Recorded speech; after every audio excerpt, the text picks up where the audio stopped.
Hi, this is Melanie for Pardesi Reviews, and I'm here to do a review of the new Jyothika film, Ponmagal Vandhal.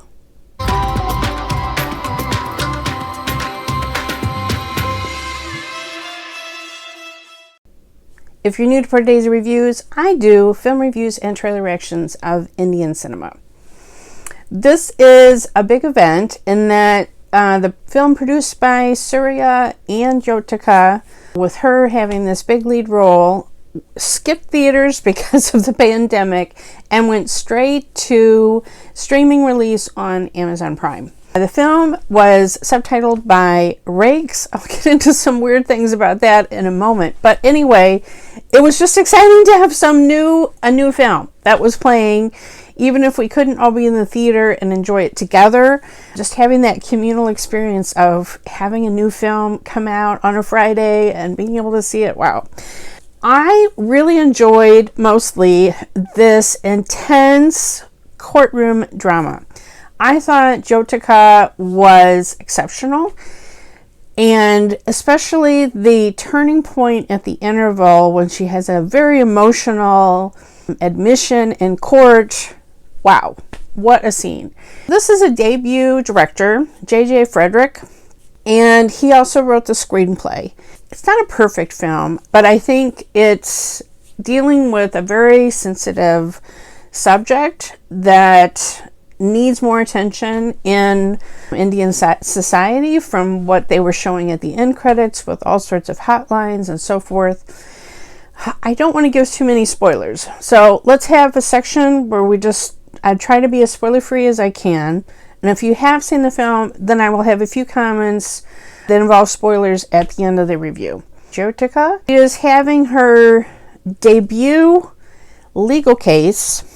Her father, not exactly clear if he kind of had a nickname, I think, of being litigious, but I don't know exactly what it was. I mean, it was just sort of like there's a whole little bit at the beginning where he has brought a chai seller to court because there was a fly in his chai. Like, I don't know. All these years that Jyothika has prepared, and then the case that she brings up is a reopening of a 15-year-old case of a woman serial killer. At the very beginning of the film, backtracking, is actually a really effective shot. We see this extremely misty, peaceful scene of a lake in Uti, and then we hear gunshots. We don't see the action, we just hear it. We hear these number of gunshots, and then, the ducks or whatever they were that were on the water startle and fly from the sound of the gunshots. We have this whole mystery. Something happened in the past, and it's about this case that she brings to the court. It really made me think about how ignorant I am of the way Indian court laws and rules in court are compared to the United States court system. My husband happens to be a lawyer, not the kind of lawyer that ever appeared. I think he appeared in court one time at a bankruptcy court, but my husband was more like into banking law, financial transactions, stuff like that. But we talked about legal legal type things all the time, and so part of my problem was that I could never completely just get absorbed in it, because I kept thinking about, well, that's not the way it would be done, or this is awkward. She's just making this speech, but she's not calling a witness. Like, the way this director constructed the drama within the courtroom, there were certain scenes that I just didn't seem realistic to me, because she was just allowed to talk without questioning a witness, and she wasn't giving a final argument. But I don't know if, I read a couple of reviews just to kind of see, was it just me? And a couple of other Indian newspaper reviews also kind of pointed out similar issues. So I'm completely ignorant of the way, other than what I've seen in films, of the way that courts proceed in India. Okay, but I kept thinking to myself, okay, yes, that was the interval scene particularly dramatic, but she has a partner on her legal team, another woman. I thought, okay, we'll have to talk more about that in the spoilers, but she could have called a particular witness and had the junior person do that, and I don't know. Like, there's different ways that it could have been done, still keeping in the confines of a courtroom drama. And so it just kind of took me out of it a little bit. Like, okay, this doesn't make sense the way this is flowing. And I also don't understand completely cases being able to be reopened when a lot of the people involved are all dead. So I don't know if that would work in the United States. You know, kind of a lot of things just don't proceed forward if someone is dead. You just may never find the answers. You know what I mean? If witnesses are dead, or people in a case who were convicted of something, if they're dead, then you can't necessarily go back and prove them innocent. That, again, I don't know if that's realistic within the Indian, law system or not. So maybe you could tell me about that in the comments, if it seemed wonky to you or if it's just me. So I kind of couldn't completely separate myself from that. However, I was completely captivated with Jyothika's performance. She's someone who had trauma in her life, and I felt that she really portrayed that even before we knew why she was so sad, or why she seemed so depressed, or why she seemed so withdrawn in moments to herself.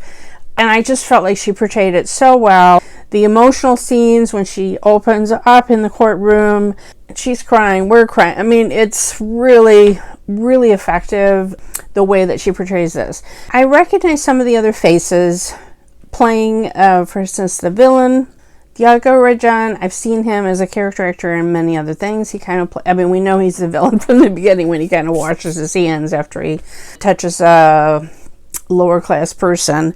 Tobin plays the opposing lawyer in most of the courtroom scenes. He was a character who had shades of gray to him, and I just thought he did a really good job. But no one else was a complete standout. It's Jyothika's movie. Completely, it's Jyothika's movie. I think it's definitely worth seeing. It's on streaming. You already get Amazon Prime, then you definitely should watch it. Rakes did the subtitles, but Amazon must have altered it, because I've interviewed Rakes. I know how strongly she feels about not having, as she puts it, full stops, or what in America we call periods, at the end of sentences. Every single sentence had a period or an exclamation mark. Speaking of exclamation marks, it was crazy. Even in her credits, at the end, they put an exclamation point. It's almost like they're mocking her. There were such extra punctuation, like apostrophes or single quotes, just smattered around. It was crazy. So I don't understand why Amazon has to change her work. This was a big moment of having a streaming premiere of a first-run film that had not been in theaters. Why did they have to do this? Okay, now I want to get into some spoilers. I've already mentioned that this director could have used the courtroom scenes maybe a little bit more effectively, or especially in the second half. Okay, again, I'm getting into spoilers. Okay, so now we know Jyothika has admitted at the interval point that she's the daughter of the serial killer, which from the beginning, when we had that first flashback scene, and it was all the headlines, and I'm like, wait, what? Woman serial killer, and the police killed her at the scene? Like, it all seemed, I'm like, okay, that's a little too tidy. And besides the fact that female serial killers are extremely rare. Right from the beginning, I had suspicions like, okay, that's something, the police did something there. And of course, it's always some politician's ne'er-do-well son and but boy, they made them super evil. I thought the scenes where we see the little girls' bodies being uncovered from the dirt. Oh my gosh, those were some incredible scenes.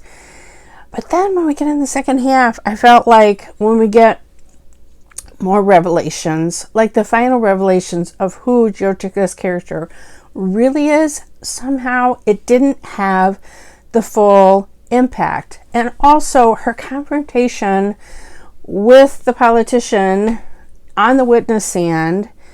I mean, I guess I was wanting sort of a Jack Nicholson, you can't handle the truth kind of moment. Like that scene where he sort of admits it and the judge is like, do you realize what you're saying? It still somehow didn't have the full impact that I felt like it should have at that moment. And part of it was the background music was not always the most effective with the scene that was in. I also thought the flashback scenes where Jyothika is reading her mother's diary and then imagine, like living again through all those scenes, I thought those were very effective. I mean, she just has a really good range in this movie, and it's quite a good performance. The director, debut director, really strong subject matter. He had this message that he was trying to get across about the evils of child rape in society and how, difficult it is for victims to speak up. Okay, but then he didn't necessarily tell it in the absolute best way. So I still would be interested to see what this director will do next, and I applaud Surya and Jyothika for giving a young filmmaker his debut chance. It's great to have an actress at the center of a drama like this, and which is awesome. And it's exciting just to have new material on Amazon to watch. If you had a chance to see this film, I'd love to know what you thought about it in the comments below. Follow me on Twitter at PardesiYT. Subscribe here to Pardesi Reviews. And if you hit the bell when you subscribe, you'll never miss another trailer reaction or a film review.